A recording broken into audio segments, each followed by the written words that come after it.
एक रोज गरीब मनोज जंगल में लकड़ियां काटने गया हुआ था। काम करके जब वो थक गया तो उसे तेज भूख लगी और वो एक पेड़ के नीचे खाना खाने बैठ गया। उसी पेड़ पर एक बंदर बैठा हुआ था जो लगातार मनोज की ओर देख रहा था।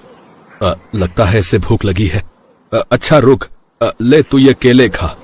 आज रमा ने खाने के साथ फल में ये केले दिए हैं। लेकिन जिसे खाने से बंदर इनकार कर देता है। फिर वो पेड़ से उतरकर पत्थर से कुछ जमीन पर लिखता है। अरे ये क्या लिखा है इसने?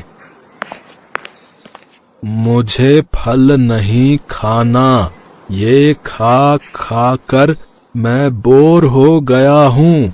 मुझे वैसा ही खाना खाना है जैसा तुम खा रहे हो। ये पढ़ते ही मनोज जोर जोर से हंसने लगता है। अच्छा तो तुझे भी मेरे जैसा खाना ही खाना है। ठीक है फिर, ये ले 2 रोटी तू खा बैंगन के भरते के साथ। मेरी बीबी बड़ा ही अच्छा बैंगन का भरता बनाती है, ये खाकर देखो। बंदर पे बड़े मजे से वो खाना खाता है। कुछ देर बाद मनोज खाना खाने के बाद लकड़ियां उठाकर घर की ओर जाने लगता है। और जब मैंने उनसे अपनी गलती के लिए अरे अब क्या चाहिए भाई, अब और खाना नहीं है मेरे पास। बंदर फिर से पत्थर से जमीन पर कुछ लिखता है जिसे वो पढ़ता है। मुझे इस जंगल में नहीं रहना बल्कि तुम्हारे साथ घर जाना है। हमारे घर? लेकिन हम गरीबों के पास तो थोड़ी सी ही जगह है। अच्छा तुम्हारा यही मन है तो फिर चलो। वो बंदर को अपने साथ घर ले आता है जहाँ उसकी पत्नी उससे कहती है, खुद का गुजारा तो बड़ी मुश्किल से चलता है और आप इस बंदर को उठा लाए, अब इसका पेट कैसे भरेंगे? अरे भाग्यवान, तुम चिंता मत करो, सब हो जाएगा। और ये कोई ऐसा वैसा बंदर नहीं बल्कि पढ़ा लिखा बंदर है।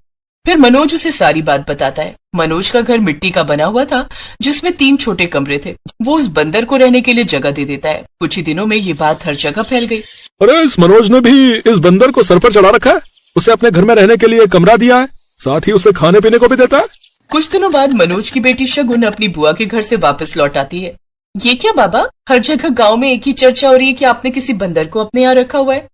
अरे बिटिया, बड़ा समझदार बंदर है। तो ये कौन सा स्कूल में टीचर लग जाएगा और 2 पैसे कमा कर ले आएगा। अपने पिता की बातों के आगे अब शगुन भी चुप हो जाती है। उधर उस बंदर की नजर जैसे ही शगुन पर जाती है तो वो उसे देखता ही रह जाता है और वो उसे देखकर घबराकर वहां से चली जाती है। लेकिन बंदर के मन में अब तो शगुन की तस्वीर उतर चुकी थी। ऐसे ही एक रोज जब शगुन नहाकर अपने कमरे में आती है तो उसके कमरे में वो बंदर हाथों में एक चिट्ठी लिए बैठा हुआ था। वो शगुन को वो चिट्ठी देता है जिसे शगुन पढ़ती है। तुम पहली नजर में ही मुझे पसंद आ गई थी, हमें तुमसे प्यार हो गया। ये पढ़कर शगुन हंसने लगती है और उस बंदर से कहती है, अरे बाबा, और मोनू की तरह तुम भी मुझे पसंद आ रहे हो, बड़े मजाकिया हो तुम। अब वो दोनों अच्छे दोस्त बन जाते हैं। अब बंदर ज्यादातर वक्त शगुन के साथ ही बिताता। ये बात अब गांव भर में फैल जाती है। कहना तो नहीं चाहिए मनोज, लेकिन जब तुम काम पर चले जाते हो और रमा घाट पर पानी लेने, तो तुम्हारा वो बंदर ज्यादातर वक्त तुम्हारी बेटी के कमरे में रहता है। मुझे तो दाल में कुछ काला ही लग रहा है। क्या? ये तुम क्या कह रही हो काकी?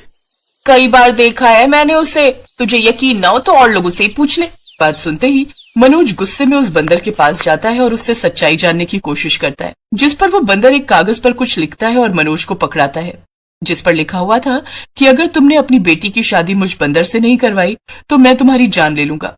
ये तुम क्या कह रहे हो? भला मैं एक बंदर से अपनी बेटी की शादी कैसे करवा सकता हूँ?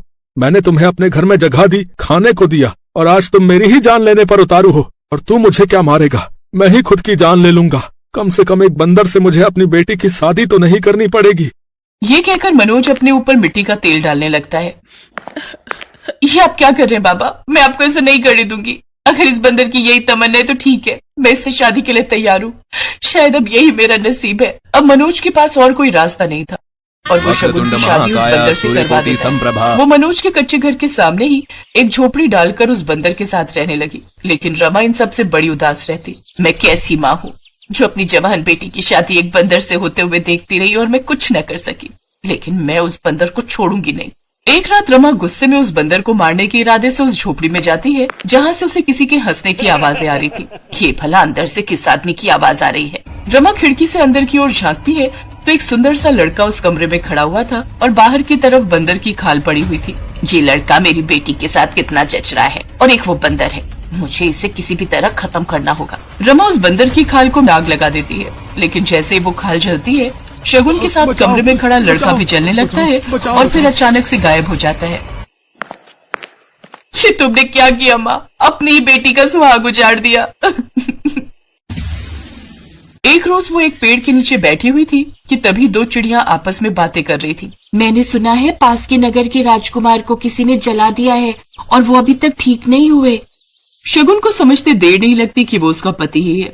कुछ ही दिनों में वो पूरी तरह से ठीक हो जाता है और होश में आते ही वो शगुन के घर जाते हैं, जहाँ राजकुमार नीरव उन्हें सारी बात बताता है। आपने तो माँ जी मुझे मार ही दिया था, वो बंदर मैं ही था। क्या? मैं राजनगर का राजकुमार हूँ। एक रोज शिकार खेलने जंगल गया था, जहाँ गलती से एक बच्चे पर मुझसे तीर चल गया और उसके दादाजी, जो कि एक बड़े जादूगर थे, उन्होंने मुझे बंदर बनने का श्राप दे दिया। और जब मैंने उनसे अपनी गलती के लिए माफी मांगी, तब उन्होंने मुझसे कहा, जब तक कोई नेक दिल लड़की तुम्हें दिल से प्यार नहीं करेगी और तुमसे विवाह नहीं करेगी, तब तक तुम एक बंदर बनकर ही जिंदगी काटोगे और शादी होते ही रात को तुम इंसानी रूप में वापस आ जाओगे, लेकिन दिन में फिर से बंदर ही बन जाओगे।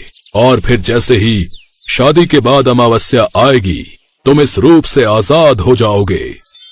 लेकिन उससे पहले ही माँ जी, आपने मुझे जला दिया, लेकिन सगुन के प्यार के कारण मैं पूरी तरह ठीक हो गया।